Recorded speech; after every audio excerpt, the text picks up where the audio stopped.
Coming up, a listener reviews the Apple Watch Ultra 2, and we dig into the inbox again.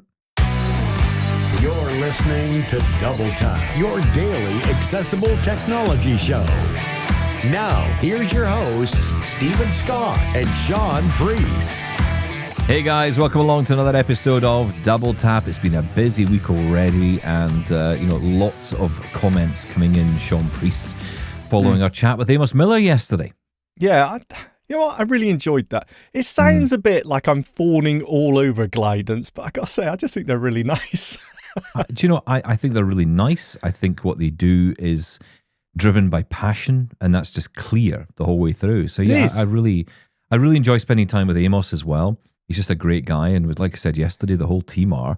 But they're just determined to make this the best it can be. So yeah, I think it's great. I think it's brilliant. So look, there's going to be naysayers, all right? There's always going to be the people who say, here we go. But even the naysayers, to me, they haven't had any kind of valid argument. It's just been like, oh, well, we knew this would happen. We knew there'd be delays.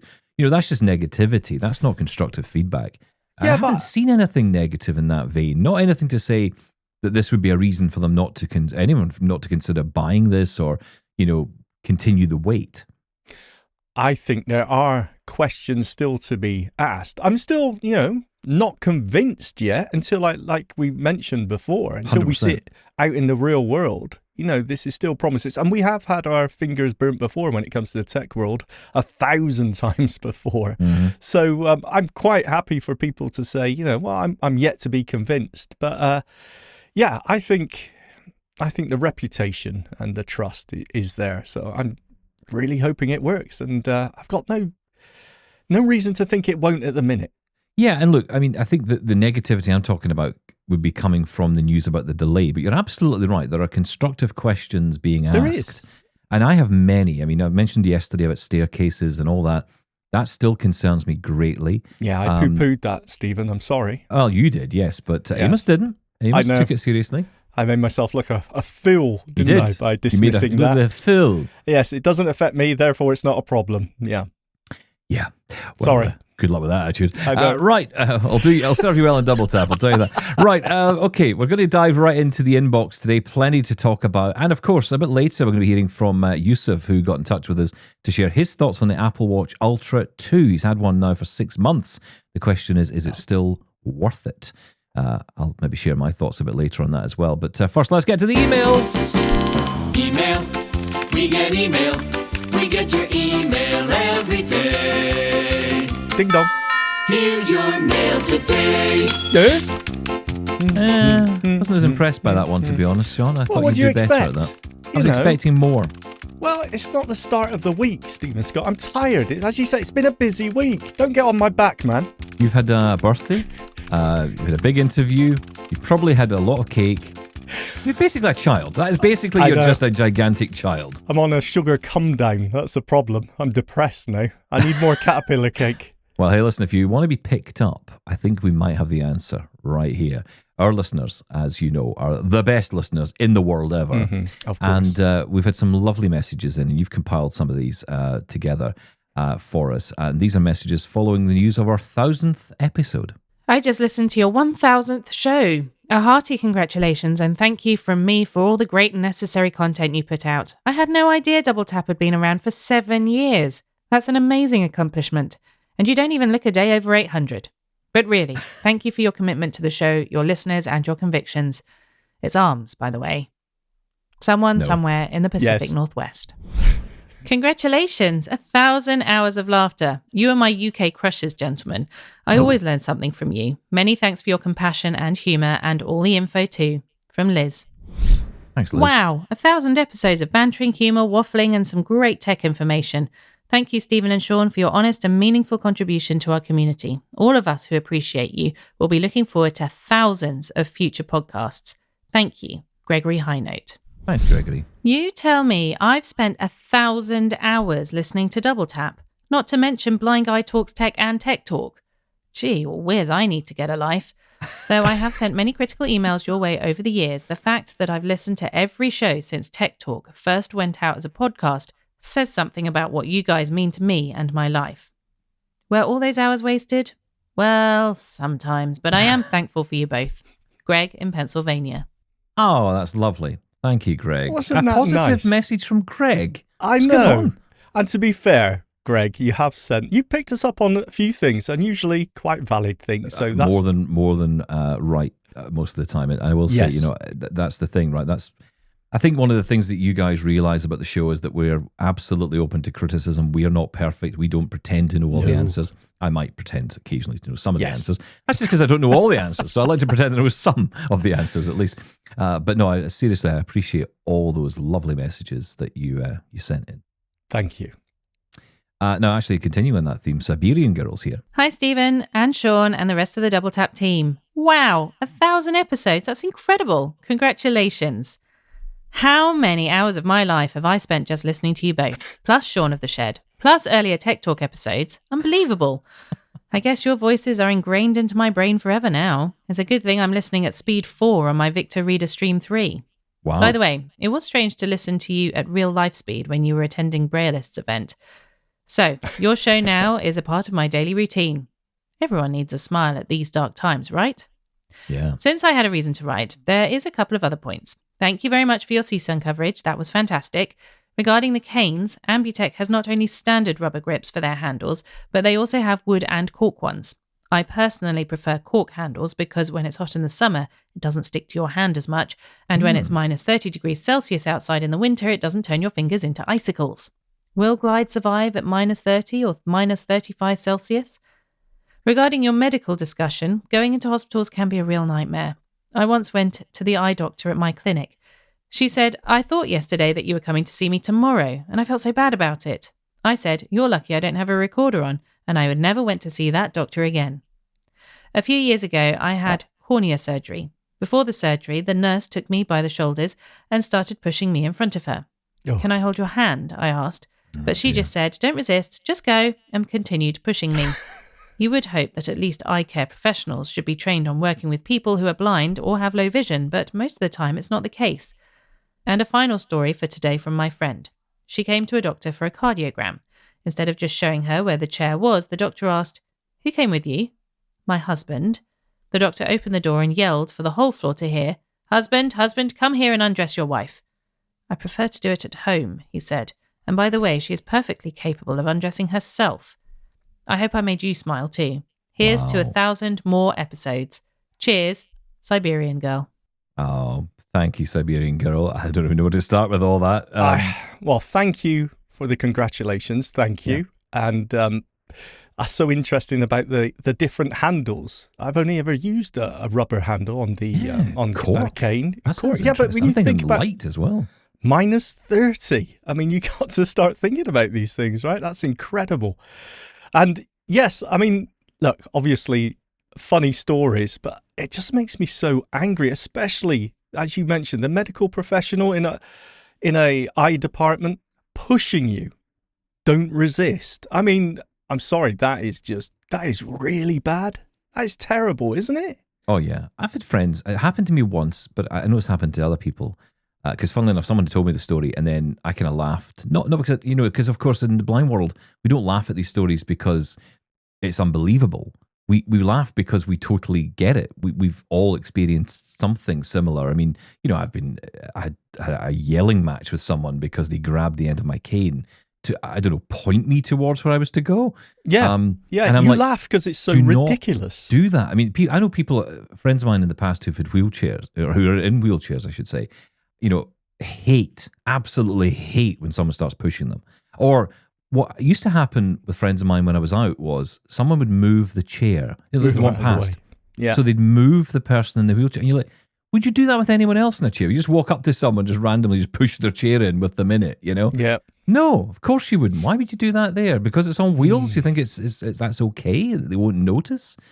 I think that's the story. thing. The story I was going to tell you this, and I'll tell it quickly. Okay. So this friend of mine had told me he was getting on a train and he was trying to find the door. Because when the trains come in, we're often listening out because sometimes on trains you'll have beeps that go off near the doors. And at least we do where I live in Scotland. Beep, it's like a little beep, beep, beep, beep as the doors open. So, but the only thing is that only happens if someone opens the door. Right? So if the door opens, then it beeps. But if no one gets off that door, you don't get the beeps, and therefore you wouldn't know where that door is. So where I was standing, it was very quiet. None of the doors opened on the train. So I'm sort of, in my case, I was feeling my way along to try and find the door. And in my friend's case, it was exactly the same. Someone went up to him from behind, grabbed him by his backpack, not by his shoulders, but by his backpack, and essentially steered him like, a fighter jet. Yes. Into the train, and then just sort of shoved him on the train. And not a word was said. Yeah. And then I was kind of laughing because I'm going, wow, that's just so ridiculous, but I totally get it. 2 weeks later, the same thing happened to me. Exactly the same thing. And maybe it was the same guy. I don't know. The phantom backpack pusher. Yeah, maybe it was. Backpack pusher.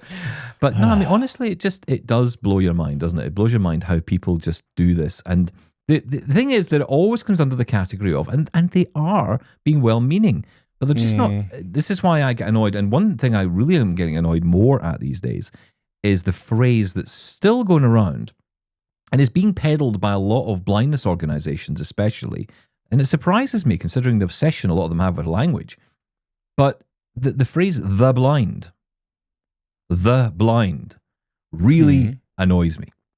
Because, I have been fighting for years to say we are people, all right? We're not blind. If you meet me in the street and you say, hi, what's your name? I don't go blind. I say, I'm Stephen. I'm a person first, right? That's me. Hello, human. Hi. And I know some people don't believe this. You don't. But I don't believe that we are seen as people by most folks out there. I think we're seen as, I don't know what we're seen as, but it's not people. We're not treated like humans because you wouldn't do that to another human being. You wouldn't walk up to someone else who was not blind, not disabled, move their wheelchair, grab them by a backpack. You just wouldn't do that. Have you heard that phrase being used a lot? The blind. I'm seeing it more and more. Social media, especially because I'm seeing. Yeah, I see blind community, which again, that's fine. Well, that's I don't fine. know. I mean, semantically, it's if right. If you hear, of course, I'm not going to say you can't use the phrase. That would go against all my things I say about language, right? It doesn't mean anything, and it doesn't mean anything. Blind community is a phrase I think we use collectively because I think we are a community, right? But in that community, we have different views, different feelings, different beliefs. That makes sense to me. Yeah, of course. But when you talk about the blind, it sounds like a monolith. You put a the in front of any sort of minority, if we want to clash itself as that, then it does seem, Yeah, I agree, yeah. And oftentimes it's the proponents of the one true opinion. This is the way blind is, this is the way blind does. Maybe. And I don't like that, if I'm honest. I don't like the phrase because I think what it suggests to me is that we are just the blind. And that's it. One huge what else? lump. Yeah, and so yeah, but do you know what like it is though? It doesn't change anything, I suppose. But no. But for members of the general public, right? I get it because they maybe just have no clue, right? Ignorance is fine. Ignorance isn't necessarily a bad context or intention, right? It's okay. But when you're talking about medical professionals, when we're talking about people that should know better, I think it's absolutely terrible. That doctor calling for a husband to undress your. Sorry. I know. What is the matter with you? I have no confidence in your skills whatsoever if you have that opinion of me. Well, if you like that conversation and that topic, you're going to love the next few emails because we do go on this thread a little bit, and a lot of you have been chiming in on this. Frank's up next and wants to talk about how things haven't really changed that much. Hi, folks. Just a couple of thoughts on the subject of changes in attitude and how people see us very important people, VIP. Around 70 years ago, my mother would pick me up from my blind school on Friday and take me home for the weekend and bring me back on Sunday. One day on the bus home, a lady asked my mum, "Do they let them out?" I've never seen my mother get so worked up, and I thought she was going to give that stupid woman a good hiding. Her reply was, "He is not a prisoner. He is a blind child who is going home for the weekend." Come forward to 2025, I was at my barber's and there was a different lady there. We were talking about my guide dog and she made a comment, "Well, it's good you can get out." I did not react as she had the clippers in her hand and I could just not be bothered to react. It just shows that some people still think that we are something different. I know we are all fantastic and very important people, VIP. I was very surprised when you mentioned that some people did nothing else but look at the lyrics of songs, looking for words that may offend blind people. All I can say to them is get a life. Yeah. Shaun, stay safe. Stephen, stay well. And for all you folks out there that have hay fever, I think that this year has been the worst I've had it for. But we will all soldier on like good VIPs. Regards, Frank, from a wonderful northeast of good old England. Oh, thanks, Frank. Thanks, Frank. Yeah, and yes, stay well. I've got an itchy mouth right now, so hay fever is pretty bad. Yeah, I've got a pain in my neck right now. All right, that's enough of that before you make the joke. You know it's coming, right? You know when you say it. At least It's it was because it's your you. neck. Yeah. Yes. Those attitudes, yeah, I mean, again, right, it's just disappointing, but it's something we deal with every single day, isn't it? But it is sad in a way that nothing really has changed, you know, in that sense. We kind of want to believe, and it's so interesting when we do this show because we talk about how technology has advanced and we talk about how, you know, accessibility is still, you know, very much in the early stages of development. I think that's fair to say. You look at the number of inaccessible websites and apps, you can say it's you know, we've got a long way to go. Yeah. But what gets me, and I don't know why this is, but whenever there's an event, Google, Apple, Microsoft, when they talk about accessibility and disability, blind people tend to be up front. I don't know why that is. I mean, if you look at the settings on a device, blind specific settings, vision specific settings are usually first. Yeah. I don't know if that's because they've thought, well, put them there because then they'll maybe find them. I don't know.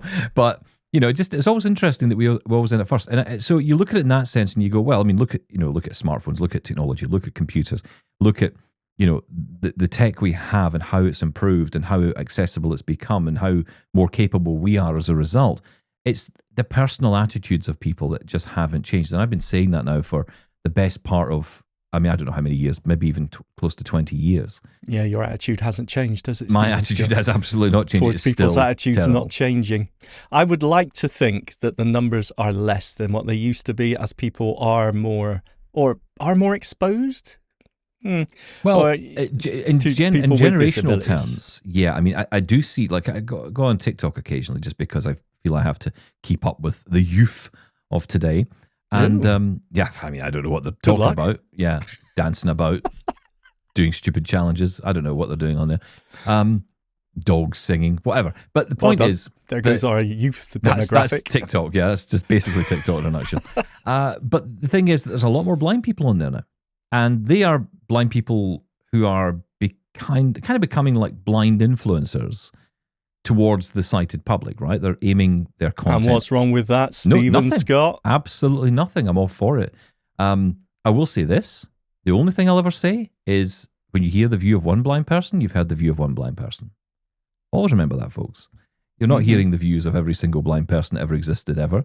You know, again, we're not a monolith. We don't have one view. I always say the same thing. Take the word blind out and put the word woman in. Have you every single woman you've ever met, once she says something, that's her view, represents the entire female community out there? Do you think that would stand? Yes. No.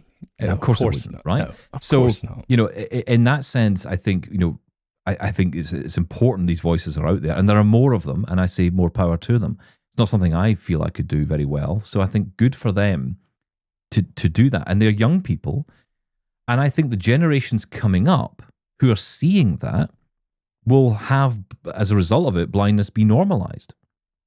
Yeah, exactly. And that will make a difference. I think long term, this problem will resolve itself. And I think, strangely, social media might be the answer to that. You know, it's terrible for everything else. If it doesn't kill society. It doesn't kill us all first, yeah. Yeah, it's all about representation, isn't it? Once people get to know you, they see past the disability. It's that initial stage, right? Always the same, right? It's like, again, that's why I go back to the point about the workplace. You know, whenever I was in workplaces, you would have the questions, the endless questions at the start. Yeah, yeah. And then eventually the person would just get tired asking the question and be like, hey, did you watch that? Oh, you don't watch TV, do you? Of course I watch TV. What are you talking about? You get over that once. And again, I think it's about our attitudes as well. Can't just lay it all on other people, right? This is, again, another thing with advocates. They love to just point at everyone else and say it's your problem. But actually, it's all our problem, right? So if your attitude to someone who says, did you watch the football last night? Or did you watch the baseball or the Mr. F help ice hockey last night? I can help. Thanks for that. Yeah, you know, nobody should turn around and be like, "Well, I can't watch the television because I'm blind. I would have listened to it, or I only." That's when you've got a problem, right? Yes. Because then you're actually putting the wall up between yourself and that other person. So again, it's about having a conversation to be like, well, and then when someone corrects themselves, because they always do, oh, I'm sorry, I didn't mean watch. You're just like, yeah, no, I did watch it. I just heard it, but I watched it on the TV like everyone else. And it was great. I loved it. What was your favourite bit? And then suddenly the conversation moves on and it becomes something else.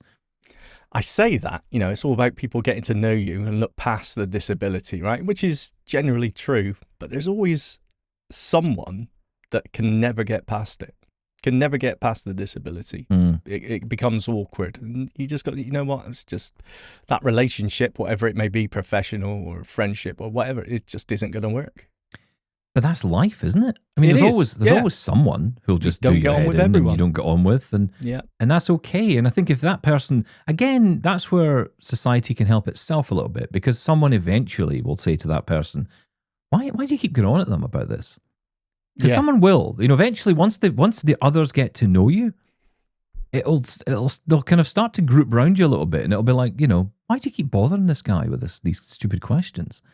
He's blind. Get over it. And that is when it starts to change. That is when, and it's pockets. It's always pockets. There's never, this idea of societal change is never going to work unless you have $1 billion budget and you're prepared to spend it all on advertising. And even then, what would we be advertising? Because you'd never get an agreement on that. What would that advert be? How would you, if you were to build an advert tomorrow that we could put billions and billions of dollars behind, that we could broadcast everywhere to say, this is blindness, we are capable, all that stuff. I think two things would happen. One is, A, you'd never get agreement on what the ad would actually look like. And secondly, I think people would watch the ad and go, look at those blind people. Look at them, thinking they're capable. And I say that because I've seen that reaction from people. I've seen that reaction from family members who still to this day will say, it's like, oh yeah, we're doing the show today. Oh, that's good. So who helps you do that? Yeah. And you say, of course Shaun. There's people here, right? Yeah, of course there's people involved in it. Yeah. Other people are involved as well. Yeah. And, that's... Thank you, Laura. But that's the thing, right? Okay, that's true, but the idea in their mind is that we're just incapable of anything. That's the bottom line, I think. There it is. If you want to know what sighted people think of us, they just think we're incapable. Because they look at us and they go, well, if he can't see, what can he do? And that's that's where you're starting from. That's the starter point. And we'll do our best. Sometimes we'll overcompensate everything. We'll always go over the top to explain how we use our phones. And the reality is the person might be open-minded enough to get it and move on. But then, like I've said before, the next sighted zombie comes along. You got to do it all again. Or sometimes people think that you're just making it up, your explanation. Yeah, okay. Pat you on the head and move on. Well, that's true as well. Okay. Oh, let's have another one. Is there more about... but I like these conversations because I think it's important, actually. I know there's a lot of sighted people listen to this. Absolutely. But I just think we have had this conversation about, What's that got to do with anything? We've talked about iPhones before. We're never going to talk about them again. Yeah, no, I know. Okay. All right. Okay. I like these topics. I like these emails. These are good emails. Right, Grace is up next. Hello, Stephen. Hello, Scott. It's Grace here. I must tell you Grace. A story about when I was getting aftercare when I used to have a guide dog. So I was walking along the street and all of a sudden this man stopped me and he said, don't move. And I was thinking, why? He says, don't move. He said, some ignorant something, I better not say the word. Please don't. But you can imagine, some ignorant person has put an obstacle up. And I thought, oh, right, okay. So he went to the trainer and he said, do you not realise that lassie's blind? You put an obstacle up there. So he said, but I'm training with her, I'm giving her aftercare. I really thought it was so funny myself. So I thought I would share that with you. Okay, hope you're both well, and I'll speak soon. Bye. Thanks, Grace. Yeah, See, just trying to be nice, right? There's an obstacle in front of you. Yeah. I know. Well, and it's true, right? That person is trying to be nice, and I get that. And I think you have to take every single situation on its own merits. You can't just I think, like I was saying to you the other day, when I was in the taxi and the guy's like, So you just partially sighted. You just instantly get your back up on that. If you're in a bit of a mood. Some days I'd be okay with that. And some days I'd make a joke and be like, yeah, I've not qualified to be fully blind yet. One day soon. Or I could pull out my certificate and say, no, actually I am. I'm registered. In fact, I've got a certificate to prove it. So put it up next to my swimming trophy and my driving license. Yeah. I do have a driving. Well, I don't have a driving license, but I do have. This is strange, right? When I was at school, they took us on a date. Of course, I was in a mainstream school, right? So we get taken to BSM, which in the UK, most people might know as the British School of Motoring. And I got taken to this place and I did the theory test on driving and I passed. Did you? Because I was a SWAT as a kid, right? I was interested in books back then. What happened? Well, I don't know. I have no idea. Honestly, no idea what happened. I met you. Let's go with that. Your attention span. I've been there trying to learn Reaper together, and you're like the kid at the back of the class chucking spitballs and. But that's only because my phone doesn't stop ringing. Eating like Kit Kats and whatever. Actually, to be fair, I do quite like. Now you've got me on Kit Kats. What was I even saying? I think you just proved my point. Yeah, sorry. Carry on. Yes, you got your driving theory test. Yeah, I got my driving license test theory. Well done. I'm not getting in the car with you. Not the practical, obviously. Do you know? I was telling Mark Aflalo, our good friend, this the other day, how my mother had a big mattress in her garage. Right at the end of the garage, she had put this mattress. And it was because it was being thrown away, right? It was being taken away that they were going to come and pick it up. But she just in that period of time, just put it in there. And there was a day when she was out and someone came to the door and the car was in the drive. It wasn't in the garage, but the car was sitting in the drive and someone needed to park in the driveway. And they said, hey, could you just move the car? And I'm like, nobody's here. Nobody knows. Don't do it, Stephen Scott. I can do it. I can drive the car. So I opened up the garage and and it was an automatic. So I put it into drive. Oh. Take off the handbrake and I just let the car slide into the garage. Yes. And bounced it off the mattress at the end. Brilliant. Genius. That must be some big mattress that you didn't just go through the wall at the back. Okay. I wasn't going that fast. So there you go. The blind can drive. All we need is a massive mattress over everything. Just, you know how you get guide dogs? Well, now you need people who can be just standing with a mattress ready. For any given minute. Just please. A car in front with a gigantic mattress at the back of it. Please don't try and drive. Unless there's a mattress nearby. That's a double tap warning. That is a double tap fact.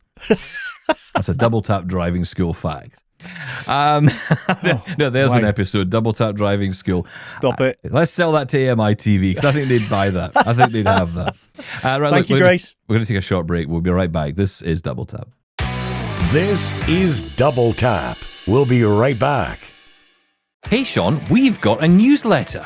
Letter with news from Double Tap? Yes, a letter of news, which I think you need to read, my friend, to keep up to date with what is going on. I know, I do need to find out what's going on, and this is a great way to do it. Well, it is, because in the newsletter, you're going to get access to all of our stories, all of our coverage of all the big tech news stories, but also all of the conversations, the interviews we've been having, and even looking back at some great archival content as well, because we've been doing this for a little while. A long time, yes, and even some exclusive content just for the newsletter subscribers. That's right, and if you're a keen listener to Double Tap on podcast and YouTube, you might even find some exclusive codes in there as well for your shopping delights. It's not just going to be Stephen that's buying things around here, you know.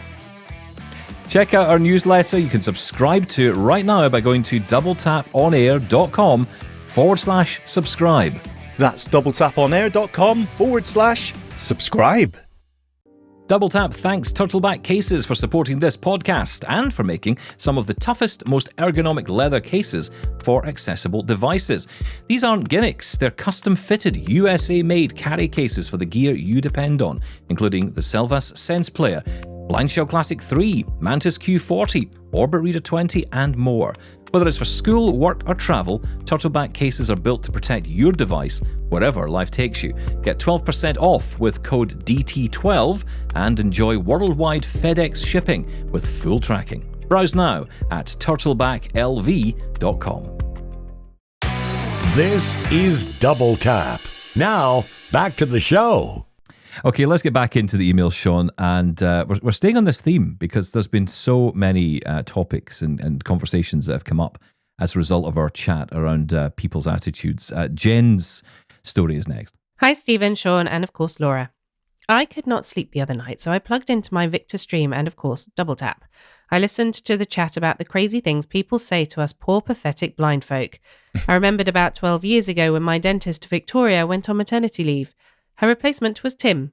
And when I showed up, he was all of a doodah, as in front of me there was a long white cane with jumbo roller.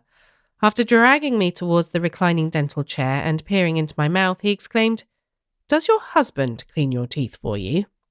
This has stayed with me all these years. Recently, after my Friday swim at my local leisure centre, Freddie and I joined some swimming friends for coffee. One of the swimmers asked what I was doing afterwards, and I said we were going out for a pub lunch with friends. As I had showered and done my hair after my swim, I explained how organised I was. I used to be a girl guide and am always prepared, and had my clothes, jewellery and makeup all waiting for me at home, so all I had to do was put on my glad rags and tart myself up. Well, what was said later almost gave me the vapours. Does your husband put your makeup on for you? Has the world not moved on for the last 12 years? No. I thought the speaker was joking, but it turned out she was not. I do appreciate the sharing of situations that happen to us, and I also occasionally pick up the odd tech tip. Thank you, guys. From Jen. Thanks, Jen. Well, we do try. I haven't got too much tech today, I realise, No, but no. But no, I think this is worthwhile conversation. Sometimes we need to vent these things out, you know? I think we need to vent these stories. Yes, Jen and Freddie there. Hey, how you doing? So nice to meet you at Sight Village in London there. Yeah, absolutely. Do you know what, though? I kind of understand the question about makeup. I think that's not such a terrible question. I think... Am I wrong? That's a sighted person's view, I would say. And I get it. And maybe it's a man view as well, because I think I don't speak for every guy, obviously, but, you know, speak for myself. Careful. Could I do makeup? No way. I would have no idea what to do. I have no idea where to even begin. But obviously, you know, what I've learned from watching and listening to a lot of people on social media who are doing this, yep, it's like, oh, okay, it's possible. I'm kind of blown away by the fact that it's doable, but because it's mainly because it's around the eyes and things. I'm always thinking, it's all to do with blending and things, isn't it? Like, this is another topic we don't know much about. This is absolutely the topic we want to get into, is it? Blending my foundation onto my moisturizer and rouge, blusher and rouge, and is that 70s? But I think I've heard blind people themselves saying how can I do makeup, right? So I do kind of understand that one, but that is such a distance away from can you clean your teeth? Again, though, that's a generational thing, though. I think there was a time when a lot of people may not have done that. You know, I think clean their teeth. No, makeup. No, makeup, yes. Okay. So, I think that there's probably a generational thing here as well where, there's a lot of younger people coming through, and especially younger people, I would say, not exclusively, but there's probably a lot of younger people who want to look good going out. We used to do interviews about this when I was back at the RNIB and speak to loads of women who would say, of course, why would I want to go out not dressed up like everybody else? Yeah. So it does take me longer and it does take more time and effort, but I want to do it for me to feel good.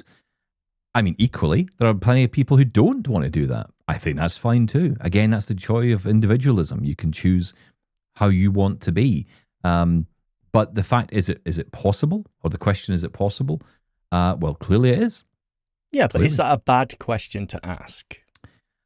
That's a debate for the ages, isn't it? It is. Again, there's a lot of context to this, right? The tone, the person you're talking, the conversation that you're having, is it relevant to it? So, what's at the heart of it? Yeah, I would exactly. say, is it harder to put makeup on than learn how to use an iPhone? I mean, that's a serious question, right? I mean, is it? Well, how many people don't use smartphones because they're terrified of them and don't know where to start and terrified they're going to mess it up? I mean, it's no different, really. Yeah. Okay. All right. I'll give you that one. I think I'll get some tech in there. Keep well done. Keep the pennies in the meter. Let's move on to Amanda. Hi. I just wanted to say thank you for all you do. Your show is not only a valuable source of information for me, but very enjoyable entertainment as well.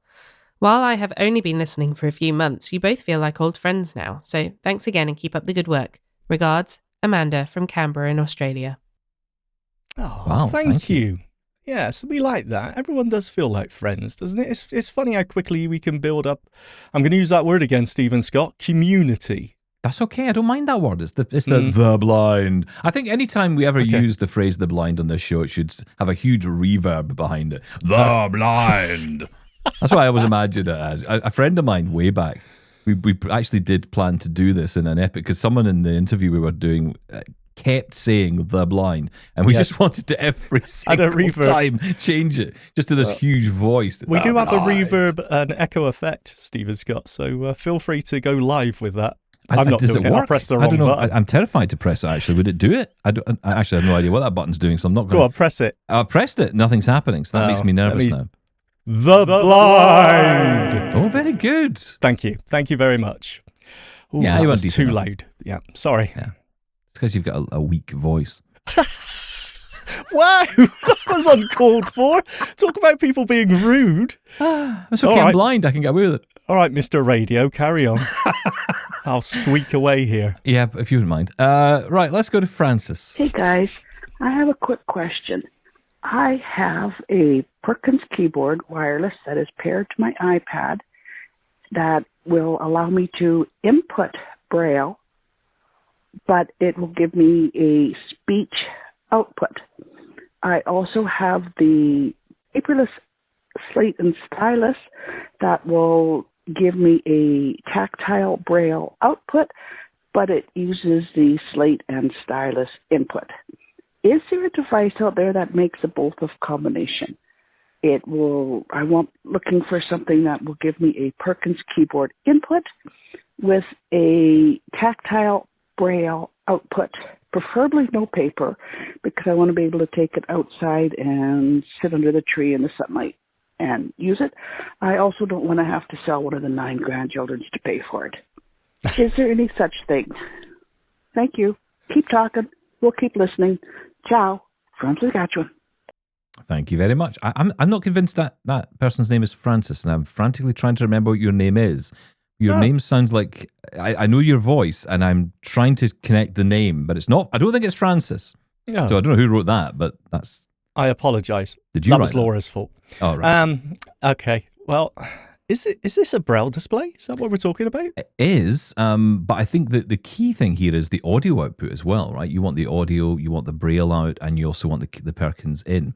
And funnily enough, I'm testing something just now from Humanware that is exactly that, the BI-20X, which is, I think, coming in at around $2,000. So I don't know how many grandchildren that costs you, but, you know, it isn't cheap by any stretch. I'm trying to think if there's any others with speech out as well. There are probably many others. I'm not as up on the audio outside of it with many of these. I mean, the Orbit doesn't speak at all. You get braille out and you get Perkins in. But when she said speak, no, it doesn't have a braille display. No, there's no output there. Well, when she said about the audio out, was that from the iPad it was connected to, though, rather than on device itself? Well, if you want audio out from the device, you've got to go for a machine like the BI-20X, the BI-40X, because those Humanware devices do have that. They have the speech inside the device. Now, if you connect to a device, like an iPhone or an iPad or whatever else, then the speech will come from that device, and because you're controlling the voiceover on that machine.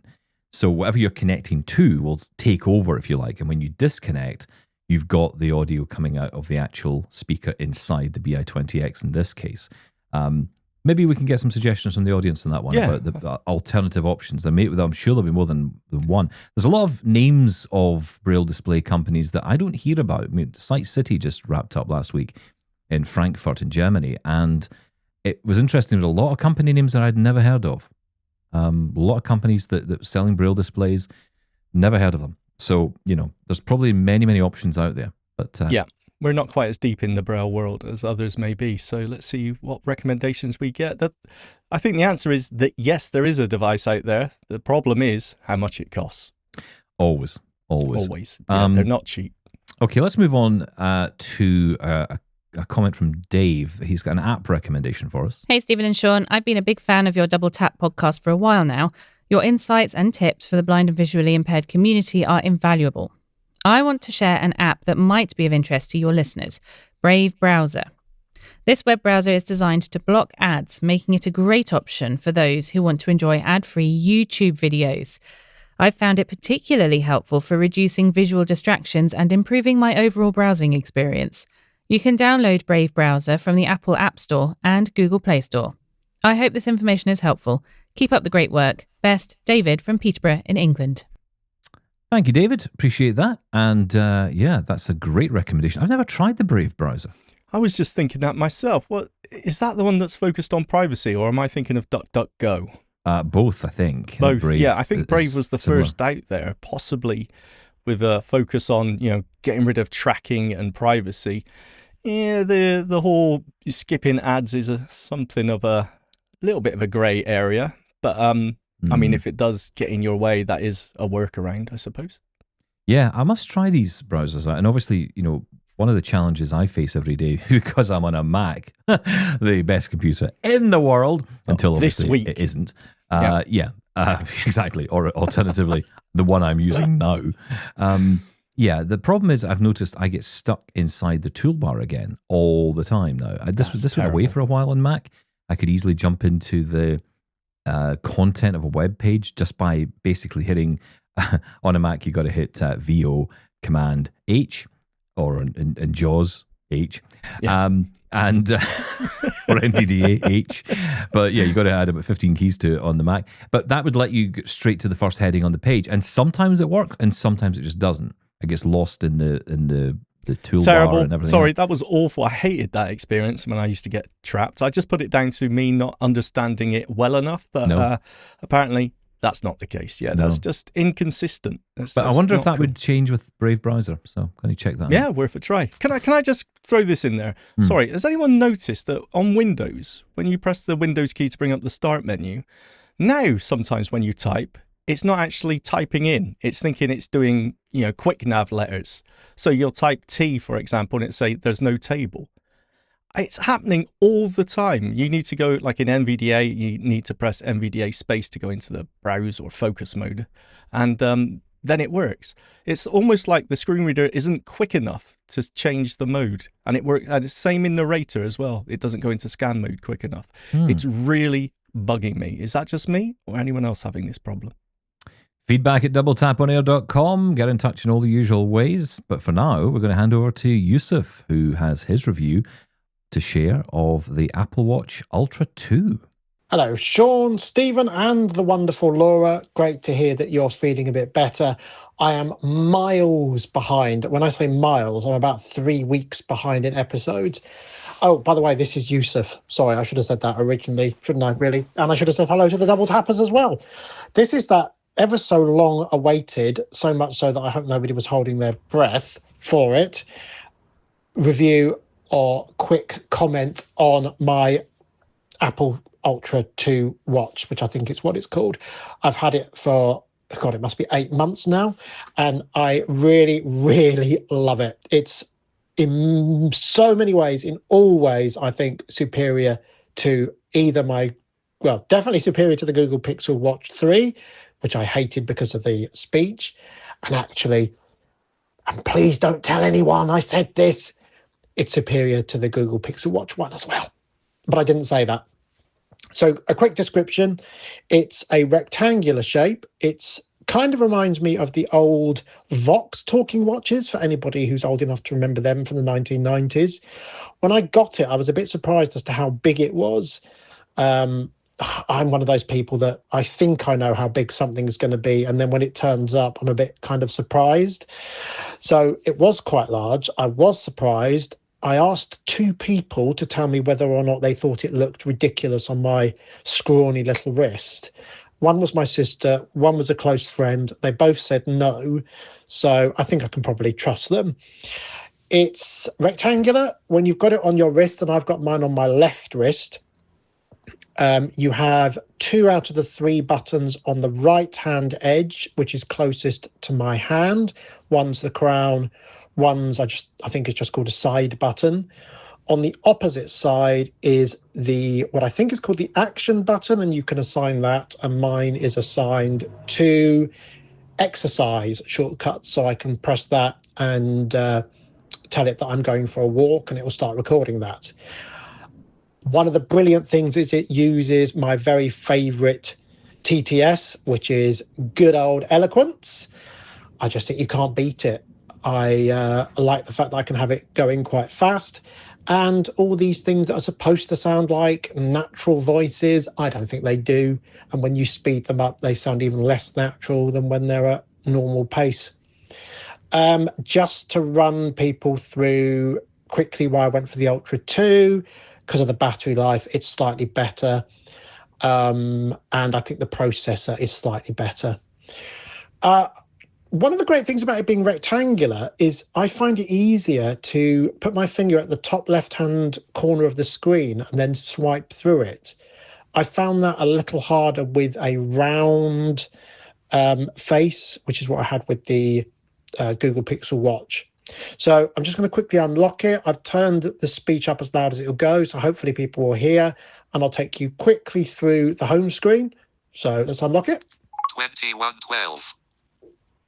Vitals. Typical. Training. No workouts. Do not disturb. Temperature. Currently 11. High 16. Low 6. Battery. 32%. 2113. 80 BPM. 10 minutes ago. Beats per minute. Actions available. And there's the actions available. And just because Shaun was quite impressed by the number of steps I did last time, I'm going to go to the next option. Move rate. 153%. Exercise rate. 353%. Stand rate. 125%. And if I double tap there. Today. Steps. 20,670. Distance. 14.44 km. Flights climbed. 21. Okay, I'm showing off a bit there. That's not the largest number of steps the most number of steps I've ever done. That was 32,000. A couple of things I don't like about this watch. One is you can't have the steps on the home screen. So I had to go into the Apple Health information in order to get the steps information, and I'm really interested in the steps, and that's on the 5th page of the health information. The other thing I don't like about this watch is that periodically I will get access to the home screen, and I'll put my finger on the screen and it'll just click, that very annoying Apple click sound that suggests that you're doing something that's wrong or that there's nothing on the screen. And the only way out of that I've found is to just put my hand on the screen to lock it and then unlock it again by pressing the crown button. The other thing that periodically happens is that it will say notifications, notifications, notifications, notifications, and nothing else but notifications. And it will say that over and over again. And again, the only thing I can do to stop that is just lock it by putting my palm on the watch face and then try unlocking it again. I don't know why it does that. It just does. I suppose nothing's perfect. In one of the episodes I heard recently, which I think was probably originally broadcast back in early February, Stephen mentioned that his watch changed its volume when he went outside. And that rang a bell in my head. I think there's an option somewhere in voiceover settings on the watch about adapting the volume based on background ambient sounds. And I wonder if that's what's going on with Stephen's watch. And maybe if you have a look in there and turn that off, it might stop doing that, because that's not something I've experienced. The battery is brilliant. I can go 48 hours, and my habit has been to charge it every 48 hours first thing in the morning for an hour. It gets down to around 33-34%.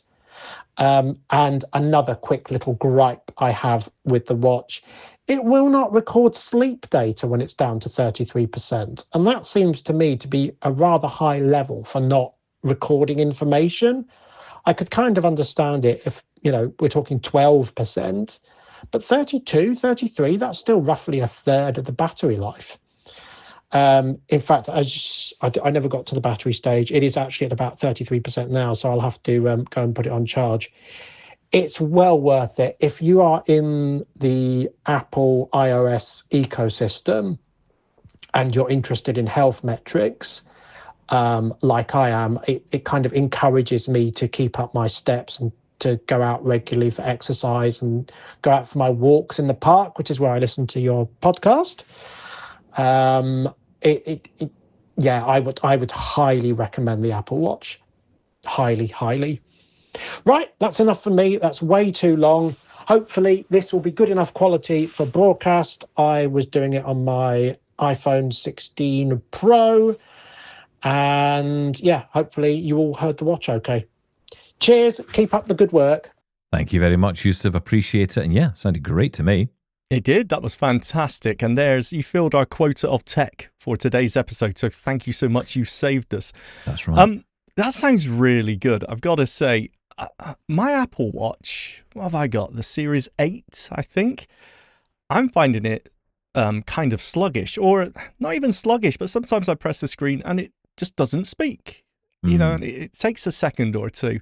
And I'm finding that really annoying. Now, I think that's down to WatchOS. I think they've done some changes there. I don't use the watch enough to know actually what the changes are. But, you know, the notifications, the way they sort of work, it has changed. And, yeah, I'm finding it slightly unresponsive. So a little bit more power, and especially the battery life. 48 hours is amazing. That really does get me interested in the Ultra 2. But it's that price point. Yeah, it is. I ended up going for it, the Ultra 2 back, I think, last year. And I really like it. I really like the watch. And I think it's just a really nice experience. The Series 10 is also a really nice watch, much lighter though. So, you know, you could wear it and wouldn't even know. I mean, it's funny, actually, that there's so many rumors flying around about an iPhone 17 Air. And I feel like saying they actually should have done the Series 10 Air, because that's kind of better, you know, use of the name, because it was so light compared to, you know, compare the two from a Series 9 to a Series 10, and it was night and day in terms of weight. Is that down to the battery, do you think? I don't know. I don't know what it is. I mean, I will say that I don't think the Series 10 battery's that great. I was putting it on charge every night, you know, because it was dying. That's standard. Yeah, I know. But the problem is when you get the Ultra, you just don't know what that problem is anymore, because there just isn't a situation. You know, you take the watch off. I mean, I know some people don't, but I always take my watch off at night, and you know, I'll put it on the charger, and it actually now says, you know, optimize charging, you know, because it doesn't want to kill itself, so it kind of regulates its own battery. So I won't charge it. I feel like it's like in my head, it's saying, I'm not going to charge just now. I'm just going to wait, because, you know, you'll ruin your battery otherwise. Yes, basically I'll only charge to 80%, and that's it. No more. No more. You've had enough. I like the action button as well. That's another big selling point for me, although I don't know what I would... On my iPhone, I use that to access the AI services, Gemini, Copilot, whatever it may be. I'm wondering what I would use that for on the watch itself, because I do use when I do remember to wear my Apple Watch, I simply tell Lady S, you know, open walk, simple as that, and it will start the open walk exercise. Now, I think Sarah did try that the other day when she was going out, and it didn't work for her, but I know it used to work. So, yeah, but the action button is just so useful. Well, especially on the Apple Watch, I would say even more so, because you can set up a menu where you can pick the items you want in your menu. So when you press and hold the action button, it will actually bring up a menu of options. You can just swipe through whichever one you want, whichever shortcut you were saying the other day. Yeah, yeah, that's right. That's a great feature. And, you know, for me, I don't have those settings set up. I just have it set for voice memos, because the amount of times I've been in a situation where I have to grab a phone number from someone, and just being able to push the button and it's recording, and then push again, stop. And of course, because it's on iCloud and because you're using a Mac and because you're using a phone, everything's just there. It's all just available to you. So yeah, really, really nice. Yeah, thank you, Yusuf. I really appreciate the time you spent on that. And thanks for sending it in. If you've got any reviews you want to share, then, you know, get in touch with us. All the usual ways. You can email us, you can WhatsApp, you can call us on the old dog and bone, the old telephone, if you so wish. Yeah, bit of retro in there for you. Well done, you. Before we go, though, I think we've got time for this. I'm going to play one more message in from Stan, kind of rounding up our conversation today. And this picks up on the conversation that you might remember we had following one of our listeners getting in touch, suggesting that someone had told him he could not get a job in cybersecurity. Stick around, listen to this. Hello, Stephen, Scott, and Shaun. What I have to say is that I really appreciated your podcast of May 9th, and also I wanted to compliment you folks in everything that you do. Now, my reaction is to compliment you and then also to talk about your May 9th podcast. Wow, there's so much to say here. I do have to comment on a listener's post that you sent out. I do have to say that your comments to the listener were spot on, and I have to tell you that I had a response somewhat like you had, Stephen, when you mentioned that you were interested in getting into radio. I had a high school advisor. He was a person who was in radio, and he mentioned that I probably shouldn't think about doing that, but I did, and eventually I've gotten into radio. Anyway, take care, everybody. I appreciate everything you do, and take care to all your Double Tap listeners. Thank you, Stan. Appreciate that. And yeah, look, it just proves the point. You know, you can achieve a lot. You can't achieve the same as everyone else. Don't believe that hype and nonsense. Because, you know, as much as I would love to, I mean this sincerely, I would be a bus driver if I wasn't doing this, because that would just be my dream job. I don't know why, it just would be. But it's not going to happen. So, you know, I have to get over that until the buses start driving themselves, in which case there's no point being a bus driver. Don't crush your dreams. I'm crushed. My bus has crushed my dreams. That's it for us today, though. Thank you, as always, for all your feedback. We'll get into more tomorrow. Thank you, Shaun. Thank you. Bye-bye.